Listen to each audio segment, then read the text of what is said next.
The magic നോവലിലേക്ക് ഏവർക്കും സ്വാഗതം.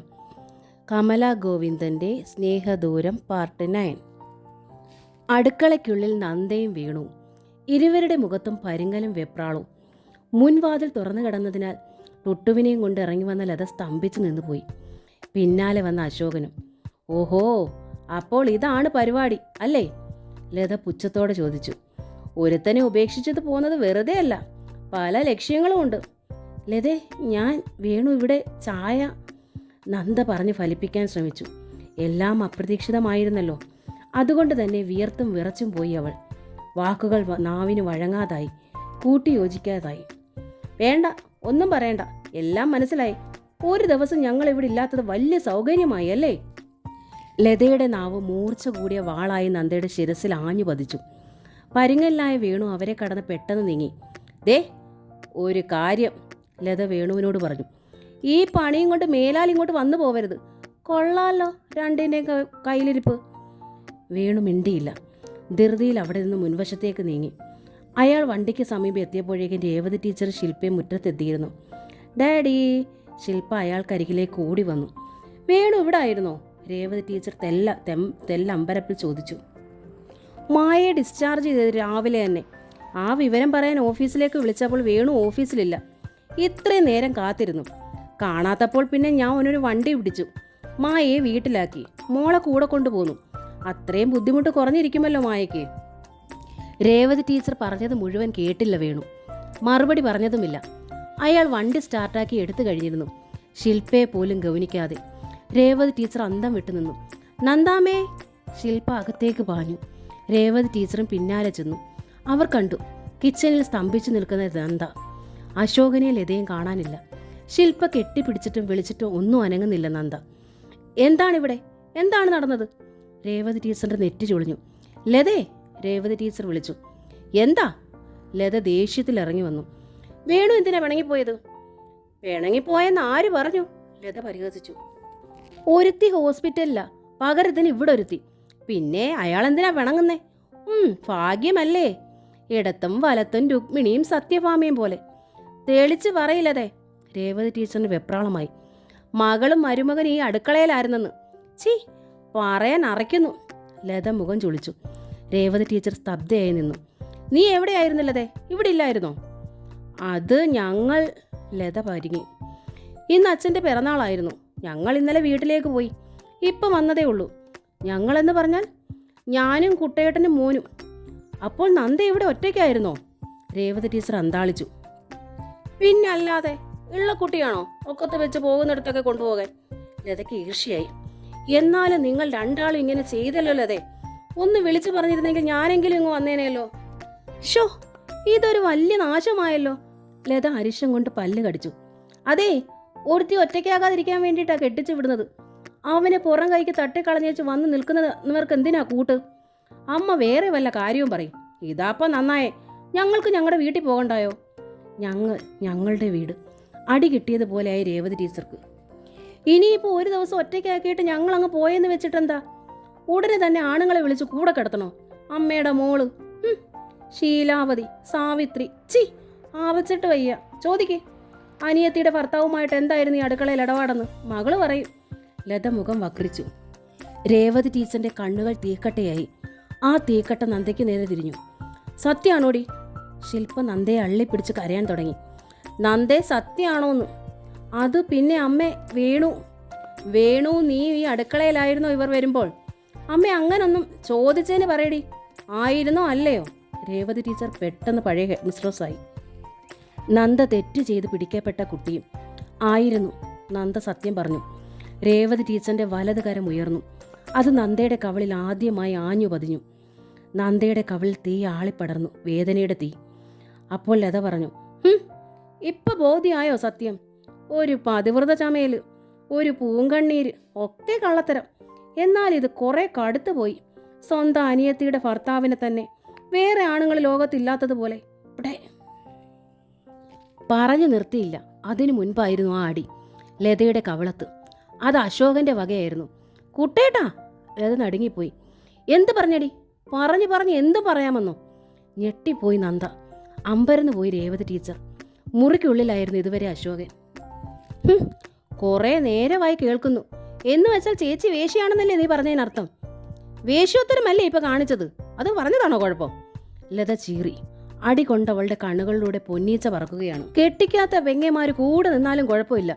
കെട്ടിച്ചു വിട്ട പെങ്ങന്മാര് കെട്ടിയോന്റെ അടുത്തുനിന്ന് തിരിച്ചു വന്ന് വീട്ടിൽ നിന്നാൽ ഒരു തരത്തിലും സ്വൈര്യത കിട്ടത്തില്ലെന്ന് എൻ്റെ അമ്മ പറഞ്ഞതാ. ഒരു തരത്തിലും സഹിക്കാൻ പറ്റത്തില്ലെന്ന്. അതുപോലെ തന്നെ ഒത്തു. എൻ്റെ ഭഗവതി." ലത നെഞ്ചിൽ നാലിടി. അശോകൻ തടഞ്ഞില്ല. "നിനക്ക് സ്വൈര്യത കിട്ടുന്നില്ലെങ്കിൽ അത് കിട്ടുന്നിടത്തേക്ക് പൊയ്ക്കോടി." "അപ്പോൾ അതാണല്ലേ മനസ്സിലിരിപ്പ്?" "അതെ. ഇവിടെ ഇനി നിനക്ക് എൻ്റെ കൂടെ നിൽക്കണോ? അനാവശ്യം പൊലമ്പിയന് നീ നന്ദേച്ചിയോട് മാപ്പ് ചോദിക്കണം." അശോകൻ പറഞ്ഞു. "എൻ്റെ പട്ടി ചോദിക്കും മാപ്പ്." ലത പാഞ്ഞു തൻ്റെ മുറിയിലേക്ക് കയറി വാതിൽ ശക്തമായി വലിച്ചടച്ചു. "നന്ദേച്ചി വിഷമിക്കേണ്ട. അവൾ വിവരക്കേട് പറഞ്ഞു എന്ന് കരുതിയാൽ മതി." അശോകൻ പറഞ്ഞു. വിസ്മയത്തോടെ രേവതി ടീച്ചർ മകനെ നോക്കുകയായിരുന്നു. മകൻ എത്ര മാറിപ്പോയി. കമ്പ്യൂട്ടർ സെന്റർ ഇടാനുള്ള പണം നന്ദ കൊടുത്തത് കൊണ്ടാവും അശോകനിലെ മാറ്റം. ആ അവസരത്തിലായിട്ട് പോലും നന്ദയിലും ഒരു കുള്ളിത്തന്നലായി വീശി. ഒരാശ്രയം, ഒരു തണൽ തനിക്കുണ്ടല്ലോ എന്ന ആശ്വാസം. ആ ആശ്വാസത്തോടെ ശില്പയെ കോരിയെടുക്കുമ്പോൾ നന്ദ കണ്ടു ലത വീണ്ടും വന്ന വേഗത്തിൽ നിൽക്കുന്നു. കയ്യിൽ ബാഗും ടുട്ടുമോനും. "നീ എവിടെ പോകുന്നു?" അശോകൻ ചോദിച്ചു. "എൻ്റെ വീട്ടിലേക്ക്. പോയിക്കൊള്ളാൻ പറഞ്ഞില്ലേ? ഞാൻ പോവുക." "ആലോചിച്ചിട്ടാണോ നീ പറയുന്നത്?" "അതെ." ലത ചീറി. "പെങ്ങൾക്ക് വേണ്ടി നിങ്ങൾ എന്നെ തല്ലി അവരുടെ മുമ്പിൽ വെച്ച് ഇല്ലേ? ഈ പെങ്ങൾ ഇവിടെ നിൽക്കുന്നിടത്തോളം കാലം ഇനി ഈ ലത പടി ചവിട്ടില്ല." "ലതേ!" നന്ദ ഞെട്ടിപ്പോയി. "എന്താണ് ഈ പറയുന്നത്? നീ പോകാനോ? പിന്നെ ഇവിടെ ആരാ? ഈ കുഞ്ഞിനെയും കൊണ്ട് പോകാനോ? പാടില്ല ലതേ. അവൻ തല്ലിയെങ്കിൽ ഞാൻ മാപ്പി ചോദിക്കുന്നു. നീ പോകരുത്." നന്ദ ലതയ്ക്ക് മുമ്പിൽ കയറി തടസ്സമായി നിന്നു. "ഞാൻ പോകരുതെന്ന് പറയാൻ നീ ആരാ?" ലത നന്ദയെ തട്ടി മാറ്റിക്കൊണ്ട് ചീറിക്കൊണ്ട് പടിയിറങ്ങി. "കുട്ടാ!" നന്ദ അശോകന്റെ തോളിൽ പിടിച്ചു. "അവളെ തിരിച്ചു വിളിക്കടാ. ഭർത്താവിൻ്റെ അടുത്തു നിന്നും പിരിഞ്ഞു പോകുന്നതിൻ്റെ തീവ്രവേദന അനുഭവിച്ചറിഞ്ഞവളാണ് ഞാൻ. ഇനി ഒരുവൾ ഞാൻ മൂലം അനുഭവിക്കാൻ ഇടയാകരുതടാ." നന്ദ തേങ്ങിപ്പോയി. "കുഞ്ഞു അവളെ ഇല്ലാതായാൽ ഈ വീട് ഉറങ്ങിപ്പോവാടാ," രേവതി ടീച്ചറും പറഞ്ഞു. അശോകൻ എന്നിട്ട് ലതയെ വിളിക്കാൻ കൂട്ടാക്കിയില്ല. രേവതി ടീച്ചർ തൻ്റെ മുറിയിലേക്ക് കയറി. അവർ തളർന്നു പോയിരുന്നു. റിട്ടയർ ആയപ്പോഴേക്കും മക്കൾ നല്ല നിലയിലെത്തിക്കഴിഞ്ഞപ്പോഴും അവരാശ്വസിച്ചു. ഇനിയെങ്കിലും പ്രശ്നങ്ങളില്ലാതെ ഒരു വിശ്രമ ജീവിതം തനിക്കുണ്ടാകുമെന്നും. പക്ഷേ അമ്മേ, നന്ദ രേവതി ടീച്ചറിൻ്റെ അരികിലെത്തി. "അമ്മ വിശ്വസിക്കുന്നുണ്ടോ അമ്മേ ഞാൻ വേണുമായി ലത പറഞ്ഞതുപോലെ?" രേവതി ടീച്ചർ മകളെ തുറച്ചു നോക്കി. നന്ദ അമ്മയുടെ കാലിൽ മുഖം ചേർത്തു. "ഇല്ലമ്മേ, നന്ദ തെറ്റുകാരിയല്ല. അമ്മയുടെ ഈ മകൾ തെറ്റ് ചെയ്തിട്ടില്ല. മറ്റാരും എന്തും പറഞ്ഞോട്ടെ, ഈ മകൾ സഹിക്കും. പക്ഷെ അമ്മ മാത്രം എന്നെ അവിശ്വസിക്കരുത്, കുറ്റപ്പെടുത്തരുത്, ഇങ്ങനെ പിണങ്ങി മിണ്ടാതിരിക്കരുത്. എനിക്ക് സഹിക്കാനാവില്ലമ്മേ." നന്ദയുടെ കണ്ണീർ രേവതി ടീച്ചറിൻ്റെ പാദങ്ങളിൽ നനവ് പടർത്തി. ടീച്ചറിൻ്റെ കണ്ണുകളും തുളുമ്പിപ്പോയി. വേണുവിൻ്റെ ലക്ഷ്യവും അവൻ എങ്ങനെ അടുക്കളയിലെത്തിയെന്ന സത്യവും നന്ദ തുറന്നു പറഞ്ഞു. "ഈശ്വരാ, ഇവനിത് എന്ത് ഭാവിച്ചാ?" രേവതി ടീച്ചർ ഭീതിയോടെ ചോദിച്ചു. "മായ എങ്ങാനും അറിഞ്ഞാലത്തെ സ്ഥിതി അവനറിയില്ലേ?" നന്ദയുടെ ഭയവും അതുതന്നെയാണ്. ലത പിണങ്ങി വീട്ടിലാണെന്ന് മായ അറിഞ്ഞു. പക്ഷെ അതിൻ്റെ പിന്നിലുള്ള യഥാർത്ഥ കാരണം ആരും അവളോട് പറഞ്ഞില്ല. ഏതായാലും വേണു പിന്നെ അറക്കലേക്ക് വന്നിട്ടില്ല. ശില്പയുണ്ടായിരുന്നത് കൊണ്ട് നന്ദയുടെ ദിനങ്ങൾ ചിറക് വെച്ച് പറക്കുകയായിരുന്നു. വെക്കേഷൻ തീർന്നു. ശില്പയെ മായ വന്ന് കൊണ്ടുപോയി. ഈ വർഷം അവളെ നേഴ്സറിയിൽ ചേർക്കണം. താൻ അവളെ നേഴ്സറിയിൽ ചേർക്കാമെന്നും പഠിപ്പിക്കാമെന്നും ഒക്കെ പറയാൻ നന്ദ വെമ്പി. അവളെ വിട്ടുകൊടുക്കാനും മടിച്ചു. പക്ഷെ അവളെ 10 മാസം ചുമന്ന് നൊന്ത് പ്രസവിച്ചത് മായയാണ്. ശില്പ പോയതോടെ വീണ്ടും നന്ദയുടെ സമയം കനം തൂങ്ങി. സ്കൂൾ തുറന്നു. നന്ദയ്ക്ക് ആശ്വാസമായി. പകലെങ്കിലും വീർപ്പുമുട്ടൽ ഒഴിവാകുമല്ലോ. ലതയും മോനും തിരിച്ചു വരാത്തതിൽ അശോകന്റെ വിഷമം നന്ദ കാണുന്നുണ്ട്. അതും ഒരു വേദനയാണ്. ലത വന്നോട്ടെ, താൻ എങ്ങോട്ടെങ്കിലും പോയിക്കൊള്ളാമെന്ന് നന്ദ പറഞ്ഞു. അശോകൻ സമ്മതിച്ചില്ല. അവനും വാശിയിലാണ്. താൻ കാരണം തൻ്റെ സഹോദരൻ്റെ ജീവിതവും തകർന്നു. എന്തൊരു ശാപജന്മമാണ് തൻ്റേത്. സ്കൂൾ തുറന്നതിൻ്റെ 3-ാം ദിവസം ഉച്ചയ്ക്ക് ലഞ്ച് സമയം. രാധികയും നന്ദയും മറ്റു ടീച്ചേഴ്സിനോടൊപ്പം ഡൈനിങ് റൂമിലായിരുന്നു. "നന്ദാമേ!" ഉറക്കെ വിളിച്ചുകൊണ്ട് മഴവില്ലിൻ്റെ ഒരു പൊട്ടുപോലെ ശില്പ ഓടിക്കയറി വന്നു. പുറകെ മായയും. അവളുടെ വയർ സാമാന്യം വീർത്തിട്ടുണ്ട്. ചുരിദാർ ആണവളുടെ വേഷം. ഷാൾ കൊണ്ട് തീരെ മറയുന്നില്ല. ശില്പ നന്ദയുടെ മടിയിൽ കയറിയിരുന്നു. അവളുടെ ചോറ് പാത്രത്തിൽ കൈയിട്ടു. നന്ദ ചെറിയ ഉരുളകൾ അവളുടെ വായിൽ വെച്ചു കൊടുത്തു. അതിനിടയിൽ നഴ്സറിയിലെ വിശേഷങ്ങൾ ശില്പ വായി കൂട്ടാതെ പറഞ്ഞുകൊണ്ടേയിരുന്നു. മായയുടെ വയർ ചൂണ്ടിക്കാട്ടി പറഞ്ഞു. "നന്ദാമേ, മമ്മിയുടെ വയർ ഇങ്ങനെ വീർത്ത് വരുന്നതേ എൻ്റെ അനിയൻ വാവ അവിടെ ഒളിച്ചിരിക്കുവാണേ. ഒരു ദിവസം നമുക്ക് ബലൂൺ പൊട്ടിക്കുന്നത് പോലെ മമ്മിയുടെ വയറ് പൊട്ടിച്ച് വാവയെ ഇങ്ങ് എടുക്കണം, അല്ലേ നന്ദാമ്മേ? ശില്പ പറഞ്ഞു. രാധിക ഉറക്കെ ചിരിച്ചു. അതിനിടയിൽ മായ കാര്യം പറഞ്ഞു. നന്ദയുടെ സ്കൂളിൽ നിന്ന് 1 കിലോമീറ്റർ ദൂരേ ഉള്ളൂ ശില്പയുടെ നഴ്സറിയിലേക്ക്. മായയ്ക്കാണെങ്കിൽ 8-10 കിലോമീറ്റർ ദൂരമുണ്ട്. വേണുവിൻ്റെ ഓഫീസ് അതിലേറെ ദൂരമാണ്. നഴ്സറിയിൽ 3:30 ക്ലാസ് തീരുന്നു. ആ സമയത്ത് മായയ്ക്കോ വേണുവിനോ എത്തി മോളെ കൊണ്ടുപോകാൻ പറ്റില്ല. ശില്പയുടെ വികൃതി സ്വഭാവത്തിന് അവളെ 5 മണിവരെ സ്കൂളിൽ നിർത്താനും മായയ്ക്ക് ഭയം. വേണുവാണെങ്കിൽ 6-ന് എത്തും. നന്ദേച്ച് സഹായിക്കണം. മായ കേണു. നീ പറയുമായേ, എന്താണ് കാര്യം? 3:30 നന്ദേച്ച് മോളെ പിക്ക് ചെയ്യണം.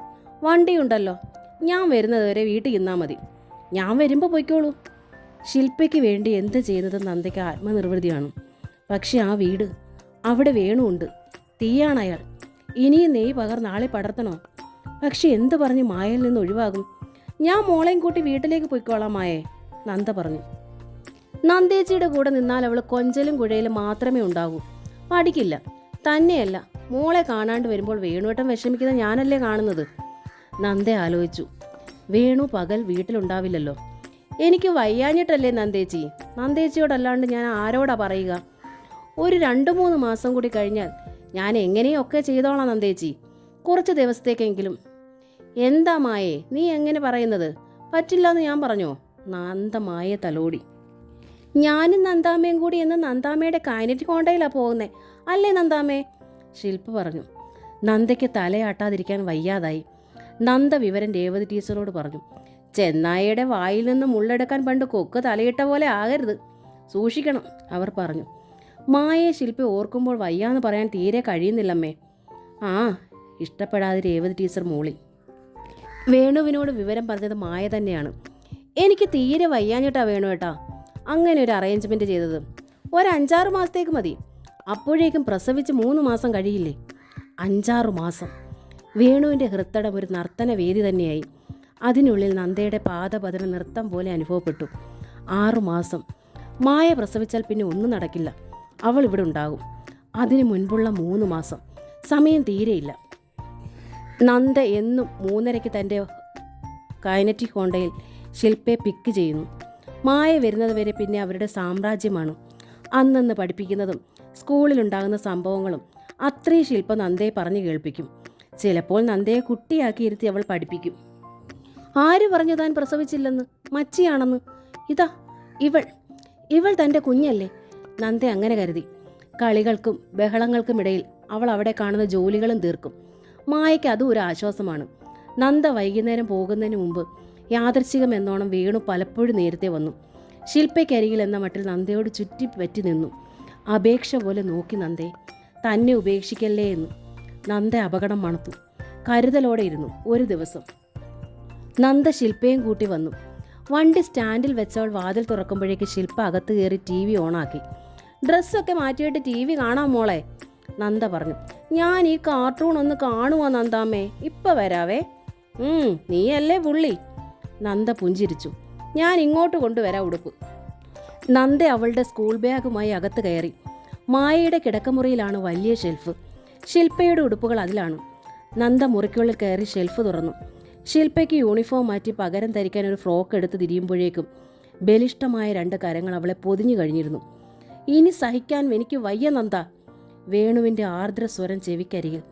ഞെട്ടിപ്പിടഞ്ഞ നന്ദ ഒന്ന് കുതറിത്തിരിഞ്ഞു. അയ്യോ, അവൾ പുളഞ്ഞുപോയി. റൂമിൻ്റെ വാതിൽക്കൽ വീർത്ത വയറും തീക്കണ്ണുമായി ഞെട്ടിത്തരിച്ചു നിൽക്കുന്ന മായ. പിന്നോട്ട് കുതറി മാറിയ നന്ദ ഷെൽഫിൻ്റെ ഡോറിൽ ഇടിച്ച് ചകിതയായി നിന്നു. അവളുടെ ഭീതി പൂണ്ട കണ്ണുകൾ മായയിൽ തറഞ്ഞു നിന്നു. തളർന്നു തൂകിയ കൈകളും വിളറിയ മുഖവുമായി വേണു അന്തം വിട്ടു നിന്നു. ഇങ്ങനെ ഒരു വൈതരണി പ്രതീക്ഷിച്ചതേയില്ല. മായ ഈ സമയത്ത് വരുമെന്ന്. അവൾക്ക് 9 മാസമാകുന്നു. ഇനി ഏത് നിമിഷവും പ്രസവം സംഭവിക്കാം. അങ്ങനെയൊന്ന് നടന്നു കഴിഞ്ഞാൽ മായ ദിവസത്തിൻ്റെ 24 മണിക്കൂർ ഇവിടെ തന്നെ ഉണ്ടാകും. അവൾ മാത്രമല്ല, അവളുടെ അമ്മയും ഉണ്ടാകും. വേണുവിൻ്റെ ഉദ്ദേശം ഒന്നും പിന്നെ സാധിക്കില്ല. ഒന്നും. വേണുവിന് ആ ഓർമ്മ തന്നെ ഭ്രാന്ത് പിടിപ്പിക്കുന്ന ഒന്നായി. ക്ഷമ തീരെ ഇല്ലാതായി. അന്ന് അറയ്ക്കലെ അടുക്കളയിൽ വെച്ച് ആർദ്രമായി താനൊന്ന് തൊട്ടപ്പോൾ നന്ദ തനിക്ക് വഴങ്ങി. തൻ്റെ കരവലയത്തിൽ ഒതുങ്ങി. പെട്ടെന്ന് കുതിറിമാറി. എങ്കിലും ഒരു നിമിഷമെങ്കിലും തനിക്ക് അവൾ തന്നില്ലേ? അത് തനിക്കുള്ള സമ്മതമല്ലേ? ക്ഷണിക്കലല്ലേ? ഭർത്താവിനോടൊപ്പം കഴിഞ്ഞവളാണ്. സാഹചര്യം കൊണ്ട് വേർപിരിഞ്ഞാലെങ്കിലെന്താ? ഒരാണിൻ്റെ കരവലയത്തിൽ ഒതുങ്ങാനും കരുത്തറിയാനും അവൾക്ക് ആവേശം തോന്നാതിരിക്കുമോ? 30 ഇന്നും അവൾ. കുറ്റം പറയാൻ പറ്റില്ല. രോഗി ഇച്ഛിക്കുന്നതും വൈദ്യം കൽപ്പിക്കുന്നതും പാല്. തൻ്റെ ഭാഗ്യമുണ്ടെന്ന് പറഞ്ഞാൽ പോരാ, കൈക്കലാക്കാനും സ്വന്തമാക്കി എടുക്കാനും ഒരു മിടുക്ക് വേണം. അതിനു വേണ്ടിയുള്ള കരുക്കളാണ് നീക്കിയത്. മായ 5 മണിക്കേ വരൂ, തീർച്ച. തൻ്റെ കൈവശം ഡ്യൂപ്ലിക്കേറ്റ് കീയുണ്ട്. ഉച്ചയ്ക്ക് ഓഫീസിൽ നിന്നിറങ്ങി ബെഡ്റൂമിൽ കടന്ന് ഒളിച്ചിരുന്നു. നന്ദ മോളുടെ ഉടുപ്പെടുക്കാൻ വരുമെന്ന് തീർച്ചയുണ്ടായിരുന്നു. എല്ലാം കൊണ്ടും അവൾ കയ്യിൽ ഒതുങ്ങിക്കഴിഞ്ഞിരുന്നു എന്ന് തന്നെ കരുതിയതാണ്. ആദ്യമൊക്കെ എതിർത്താലും അവൾ തനിക്ക് ഒടുവിൽ വഴങ്ങുമെന്ന് തന്നെ വേണു കരുതി. പക്ഷെ മായ എല്ലാം തകർത്തു, എല്ലാം. നന്ദ അനുജത്തിക്ക് മുമ്പിൽ ആദ്യമായി ഭയന്നു, വിറച്ചു. എന്താണ് അവളുടെ മനസ്സിൽ? ഒന്നും പറയാൻ വയ്യ. മായ ഇരുവരെയും തുറച്ചു നോക്കി ഒരേ നിലയിലാണ്. നന്ദ ഇഴഞ്ഞും വലിഞ്ഞും അവൾ നിൽക്കുന്ന വാതുക്കലെത്തി. അപ്പുറത്തൊന്ന് കടന്നു കിട്ടാൻ. എന്താണിത്ര തിടുക്കം? മായയുടെ സ്വരം കല്ലിച്ചു. ധൃതി വെക്കണ്ട, ഉദ്ദേശിച്ച കാര്യങ്ങളൊക്കെ കഴിഞ്ഞു പോയാൽ മതി. മായേ, നീ കരുതുന്ന പോലൊന്നും നന്ദ വിക്കി. ശരിയാണ്, ഞാൻ കരുതുന്ന പോലൊന്നും ഇന്ന് നടന്നില്ല. ഞാൻ വന്നുപോയല്ലോ. പക്ഷെ ഞാൻ നേരത്തെ വരാത്ത ദിവസങ്ങളായിരുന്നല്ലോ ഇതുവരേക്കും. നല്ല സൗകര്യം. ഒന്നും അറിയാത്ത മോൾക്ക് TV ഓൺ ചെയ്ത് കൊടുത്താൽ എല്ലാം ഭദ്രം. നന്ദ തളർന്നു. ഒന്നറിഞ്ഞാൽ മതി എന്നാരംഭിച്ചു ഇതെന്ന്. മായ അകത്തേക്ക് നോക്കി. ജനലിൻ്റെ അടുത്ത് ഒരു കൈ ഊന്നി കൂസാത്ത ഭാവത്തിൽ നിൽക്കുന്നു വേണുവേട്ടൻ. ഷർട്ടും പാൻസും മാറിയിരിക്കുന്നു. കൈലിയാണ് വേഷം. കുറേ സമയമായിട്ട് രണ്ടാളും കൂടി ഇതിനുള്ളിൽ. തൻ്റെ മുറിയിൽ, തൻ്റെ കിടക്കയിൽ. ഒന്നും അറിയാതെ താൻ ദിവസവും ഇതിനുമേൽ ഇയാളോട് ഒട്ടിക്കിടക്കുന്നു. ചിന്തകൾക്കും തലച്ചോറിനും തീ പിടിക്കുന്നത് പോലെ തോന്നി മായയ്ക്ക്. മായ മുറിക്കുള്ളിലേക്ക് പാഞ്ഞു ചെന്നു. ബെഡിൽ കിടന്നിരുന്ന ഷീറ്റും തലയണയും ഒക്കെ വലിച്ചു മൂലക്കെറിഞ്ഞു. നന്ദ വെളിയിലേക്ക് ഇറങ്ങിക്കഴിഞ്ഞിരുന്നു. നന്ദാമ്മേ! TVക്ക് മുൻപിലിരുന്ന് ശില്പ ഉറക്കെ വിളിച്ചു കൂവി. നന്ദാമ്മേ, ദേ ഇങ്ങു വന്നേ നന്ദാമ്മേ. കണ്ടോ, ഒരു വലിയ കല്ലുമേൽ ഒരു കയറ് കെട്ടി ആ കുറുക്കൻ ഇങ്ങനെ കാത്തിരിക്കുക നന്ദാമ്മേ. കോഴി വരുമ്പോൾ അതിൻ്റെ തലയിലേക്ക് ഇട്ടുകൊടുക്കാൻ.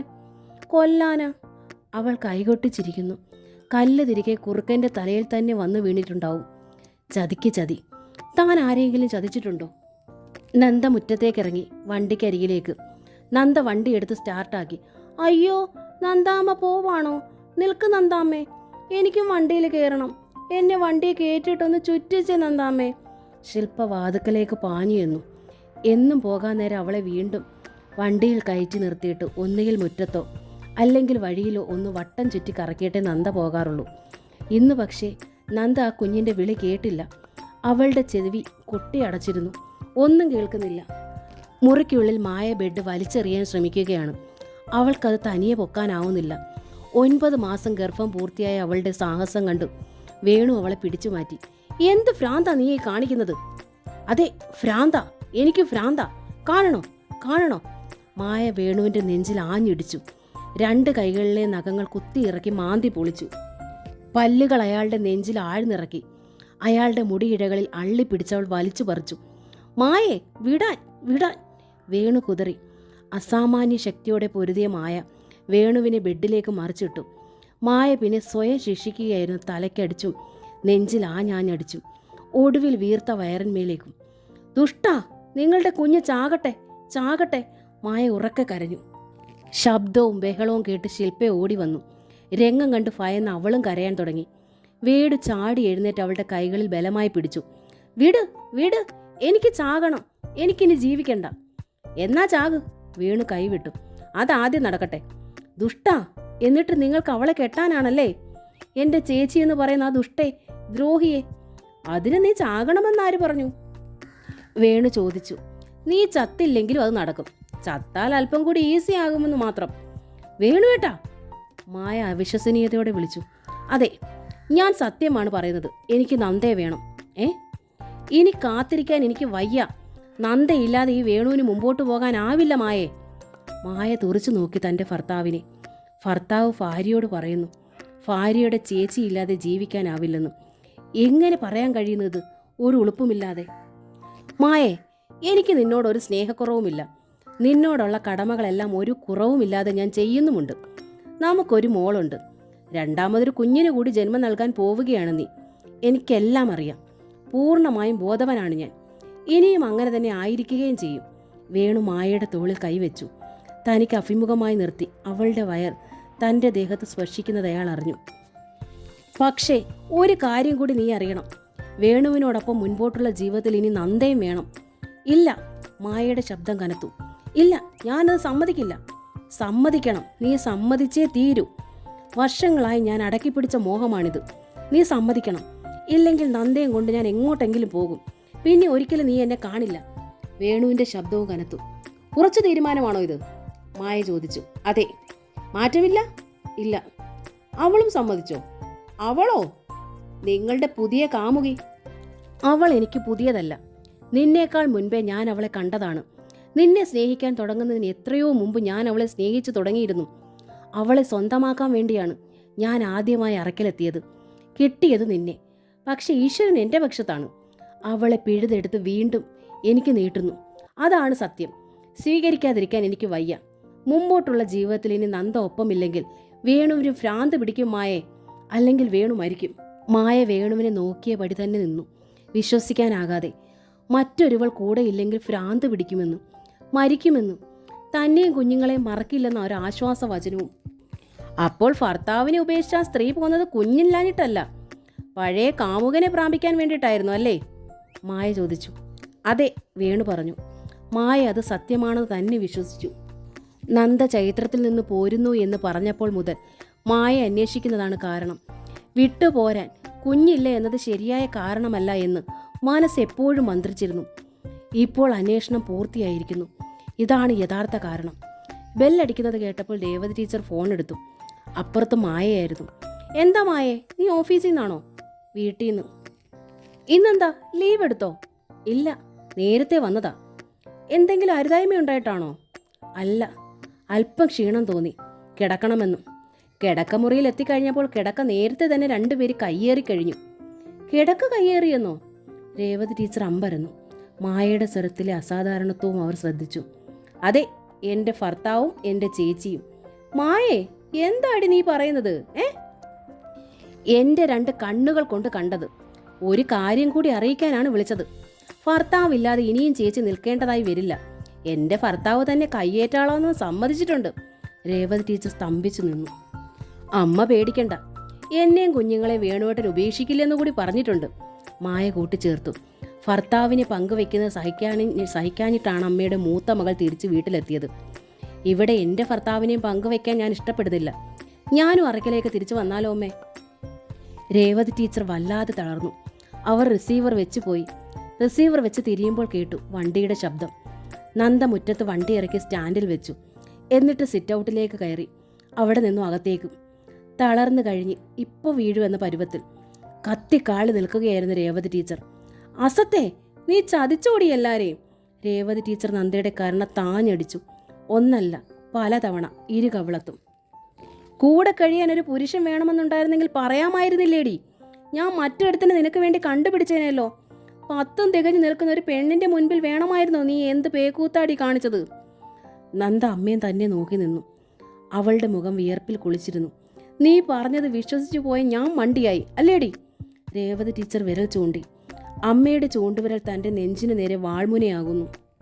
നന്ദയുടെ കണ്ണുകൾ കലങ്ങിയും ചുവന്നുമിരുന്നു. എന്നാൽ അവൾ കരഞ്ഞില്ല. അടികൊണ്ട കവിൾത്തടം തടവിയതുമില്ല. സ്വന്തം മുറിയിലേക്ക് പോയി. യാന്ത്രികമായെന്നോണം കട്ടിലേക്ക് വീണു. ആഹാരം കഴിക്കാൻ പോലും എണീറ്റില്ലവൾ. രേവതി ടീച്ചർ ആദ്യമായി നന്ദയെ വെറുത്തു. അതുകൊണ്ട് വിളിച്ചതുമില്ല. ഒരു പുരുഷന്റെ തണൽ നന്ദ ആഗ്രഹിച്ചതിൽ രേവതി ടീച്ചർ തെറ്റു പറയില്ല. യൗവനം തീരും മുമ്പ് വിധവയായതാണവർ. സ്ത്രീയുടെ മാനസിക ഭാവം, അതിൽ തെറ്റു പറയില്ല.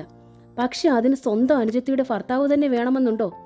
നന്ദയിൽ നിന്ന് ഒരിക്കലും പ്രതീക്ഷിച്ചതുമില്ല ഇങ്ങനൊരു അനുഭവം. മായയേക്കാൾ അശോകനേക്കാൾ അക്കാര്യത്തിൽ രേവതി ടീച്ചർ നന്ദയെ ഏറെ വിശ്വസിച്ചിരുന്നു, പുകഴ്ത്തിയിരുന്നു. ആ വിശ്വാസത്തിന് മേലാണ് ചാട്ടവാറടിയേറ്റത്. സഹിക്കാനാവുന്നില്ല അവർക്ക്. പുലർച്ചെ തുടരെ തുടരെ ഫോൺ ബെല്ലടി കേട്ടാണ് രേവതി ടീച്ചർ റിസീവർ എടുത്തത്. അപ്പുറത്ത് വേണുവിൻ്റെ നിലവിളി സ്വരം. അമ്മേ, മായ വിഷം കഴിച്ചു. ഹോസ്പിറ്റലിലാണമ്മേ. അമ്മ ഒന്ന് ഓടി വരണേ. എൻ്റെ മായ, എൻ്റെ മായ. വേണു ഉറക്കെ നിലവിളിക്കുന്നു. കൂടെ കേൾക്കാം ശില്പയുടെ കാറിക്കരച്ചിൽ. രേവതി ടീച്ചറുടെ കയ്യിൽ നിന്ന് റിസീവർ വഴുതിപ്പോയി. ചതിച്ചോ എൻ്റെ ഈശ്വര? രേവതി ടീച്ചറിൽ നിന്ന് ഒരു ഏങ്ങൽ ശബ്ദം. എന്താ അമ്മേ? അശോകൻ ഉണർന്നു എഴുന്നേറ്റ് വന്നു. കുട്ടാ, ഒരു വണ്ടി പിടിക്കടാ, നമ്മുടെ മായ. ഏ അശോകൻ ഇറങ്ങി ഓടി. ഒരു ഓട്ടോറിക്ഷയുമായി വരുമ്പോൾ രേവതി ടീച്ചർ ഇറങ്ങിക്കഴിഞ്ഞു. ഒപ്പം ഇറങ്ങി നന്ദയും. നീ വരണ്ട. രേവതി ടീച്ചർ ക്രുദ്ധയായി മകളെ നോക്കി, അത്യന്തം വെറുപ്പോടെ. അവളുടെ ശവം പോലും നീ കാണരുത്. സങ്കടം കൊണ്ട് സമനില വിട്ടുപോയി അവർക്ക്. നന്ദ ഞെട്ടി പിന്നോട്ട് മാറി. എൻ്റെ ഈശ്വര, അവൾ ഭിത്തിയിൽ തലയിട്ട് ഉരുട്ടി. അശോകനും രേവതി ടീച്ചറും ചെല്ലുമ്പോൾ ഓപ്പറേഷൻ തിയേറ്ററിലാണ് മായ. അപ്പോൾ അവൾ ജീവനോടെ ഇപ്പോഴുമുണ്ട്. കാറി കരയുന്ന ശില്പയെ അടക്കി നിർത്താൻ പാടുപെട്ട് സ്വയം അടിച്ച് കരയുന്ന വേണു. മമ്മി മമ്മി ശില്പ കരഞ്ഞു. അശോകൻ അവളെ വേണുവിൽ നിന്ന് വാങ്ങി. വാഴക്കിടാൻ വേണു വാങ്ങി വെച്ചിരുന്ന ഫ്യൂഡറാനാണ് മായ കഴിച്ചത്. എപ്പോൾ കഴിച്ചു, എങ്ങനെ കഴിച്ചു എന്നൊന്നും അറിയില്ല. മായ ഇന്നലെ വഴക്കിട്ട് പിണങ്ങി മറ്റൊരു മുറിയിലാണ് ശില്പയും കൊണ്ട് കിടന്നത്. പുലർച്ചെ കുഞ്ഞിൻ്റെ കരച്ചിൽ കേട്ടാണ് വേണു ഉണർന്നു നോക്കിയത്. അനക്കമറ്റ് കിടക്കുന്ന മായ. വായിൽ നിന്ന് ഏതോ ദ്രാവകം ഒലിക്കുന്നു. ഉടനെ ഹോസ്പിറ്റലിലാക്കുകയായിരുന്നു. മണിക്കൂറുകൾ എടുത്തു ഓപ്പറേഷന്. ഒടുവിൽ മായയെ ICUവിലേക്ക് മാറ്റി. അവളുടെ ജീവൻ ഇപ്പോഴും ഗ്യാരണ്ടിയില്ല. സൂക്ഷിക്കണം. പക്ഷേ അതിലേറെ വലിയൊരു ദുരന്ത സത്യം നടന്നുപോയി. മായയുടെ ഉദരത്തിൽ 9 മാസം വളർച്ച പൂർത്തിയാക്കിയ ആ കുഞ്ഞിനെ രക്ഷിക്കാൻ കഴിഞ്ഞില്ല. വിഷം രക്തത്തിൽ കലർന്നു കരിനീല ചാച്ച ഓരക്കുഞ്ഞിനെ ഓപ്പറേഷൻ ചെയ്തെടുക്കുകയായിരുന്നു. വെള്ളിടി വെട്ടിയതുപോലെയായിരുന്നു ആ വാർത്ത. തലയറിഞ്ഞ് കരഞ്ഞുപോയി വീണു. പിറ്റേ ദിവസമാണ് മായയ്ക്ക് ബോധം വീണത്. അവളുടെ ജീവനിനി ആപത്തില്ല എന്ന് ഡോക്ടർ പറഞ്ഞു.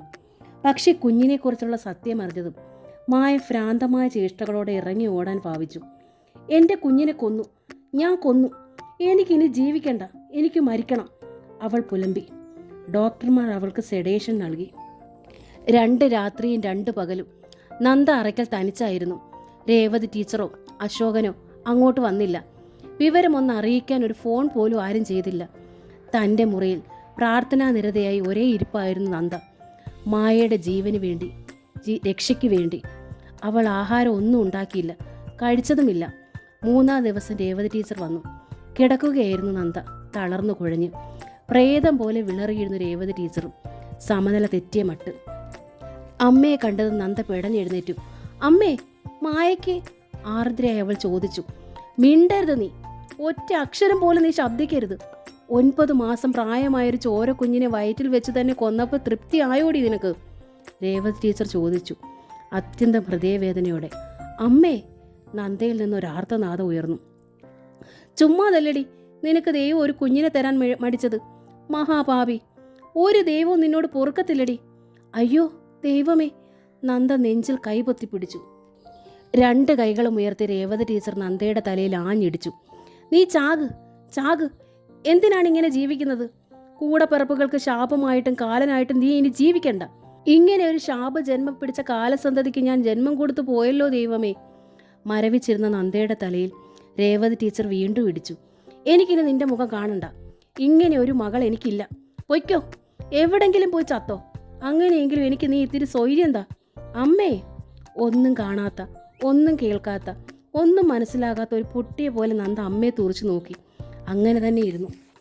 തൻ്റെ മുറിയിലെ കിടക്കയിൽ കിടന്ന് വെങ്ങിപ്പൊട്ടി കരയുകയാണ് രേവതി ടീച്ചർ. സഹിക്കാനാവുന്നില്ല അവർക്ക്.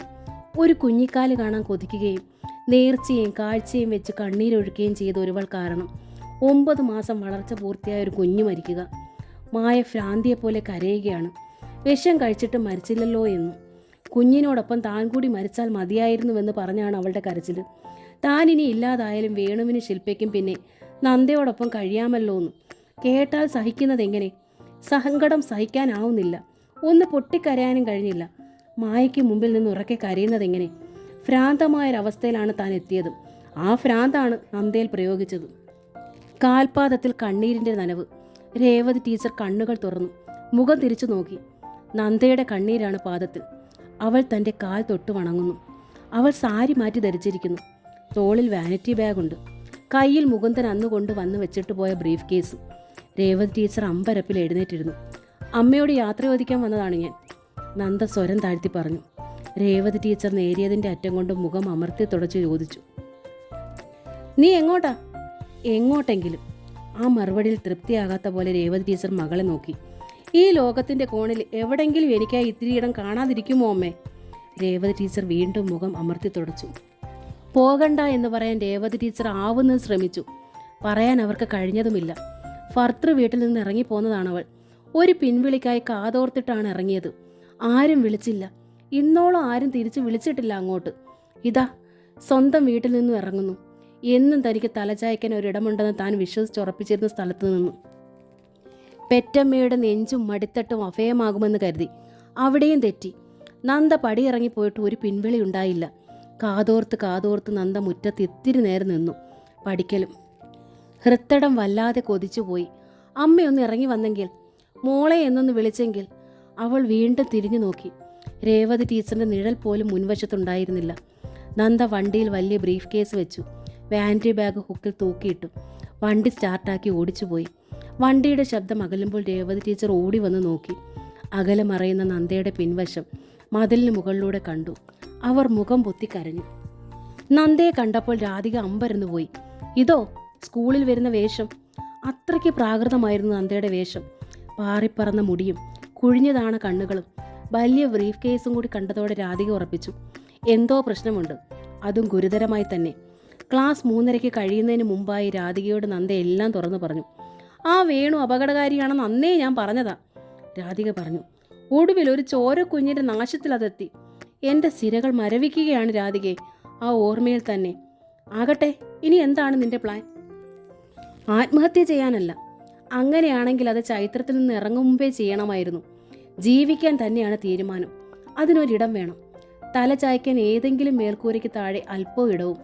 കിട്ടുമോ രാധികയത്? ഇറങ്ങുമ്പോൾ നന്ദയുടെ വണ്ടിക്ക് പിന്നിൽ രാധികയും കയറിയിരുന്നു. സെൻറ് മേരീസ് ഹോസ്റ്റലിൻ്റെ മുമ്പിൽ ഇരുവരും ഇറങ്ങി. രാധികയുടെ കസിൻ ഗീത ആ ഹോസ്റ്റലിലെ താമസക്കാരിയാണ്. മെഡിക്കൽ കോളേജിലെ നേഴ്സാണ്. ഭാഗ്യത്തിന് വിളിക്കുമ്പോൾ ഗീതയ്ക്ക് ഡേ ഓഫ് ആണ്. റൂമിലുണ്ടെന്ന് പറഞ്ഞു. അതുകൊണ്ടാണ് വന്നത്. മാത്രമല്ല നന്ദയ്ക്ക് കുറച്ചുകൂടി ഭാഗ്യമുണ്ട്. ഗീതയുടെ റൂമിൽ കഴിഞ്ഞ ആഴ്ച വരെ ഉണ്ടായിരുന്ന പെൺകുട്ടി വിവാഹിതയായ റൂം ഒഴിഞ്ഞു പോയിരിക്കുന്നു. ഇപ്പോൾ ഗീതയുടെ റൂമിൽ ഒരു വേക്കൻസി ഉണ്ട്. ഗീത റെക്കമെൻഡ് ചെയ്തതുകൊണ്ട് നന്ദയ്ക്ക് അവിടെ അഡ്മിഷൻ കിട്ടാൻ ഒട്ടും ബുദ്ധിമുട്ടുണ്ടായില്ല. നന്ദയ്ക്കും രാധയ്ക്കും ആശ്വാസമായി. ഏതായാലും നന്ദയെ ഗീത റൂമിലേക്ക് സ്വീകരിച്ചു. ഫോൺ ചെയ്തപ്പോൾ തന്നെ രാധിക നന്ദയെക്കുറിച്ചൊരു ഏകദേശ രൂപം പറഞ്ഞിരുന്നതിനാൽ ഗീത കൂടുതൽ ചോദ്യങ്ങളൊന്നും ചോദിച്ചില്ല. എന്നു മാത്രമല്ല, കൂടുതൽ സ്നേഹം നൽകാനാണ് ശ്രമിച്ചതും. ഭർത്തൃവീടല്ല, സ്വന്തം വീടല്ല. രാത്രിയിൽ കിടക്കുമ്പോൾ നന്ദ തന്നെക്കുറിച്ച് തന്നെ ഓർത്തു. പിന്നോട്ട് തനിക്കിപ്പോൾ ചൂണ്ടിക്കാട്ടാൻ സ്വന്തമായൊരിടമില്ലാതായിരിക്കുന്നു. താൻ തന്നെയാണോ കുറ്റക്കാരി? ആണോ? കമല ഗോവിന്ദൻ്റെ സ്നേഹദൂരം എന്ന നോവലിൻ്റെ ഈ ഭാഗം ഇവിടെ പൂർണ്ണമാവുകയാണ്. ഈ നോവൽ നിങ്ങൾക്ക് ഇഷ്ടമായെങ്കിൽ, സബ്സ്ക്രൈബ് ചെയ്യാതാണ് നിങ്ങളിത് കേൾക്കുന്നതെങ്കിൽ പ്ലീസ് ഒന്ന് സബ്സ്ക്രൈബ് ചെയ്യണേ. Thank you.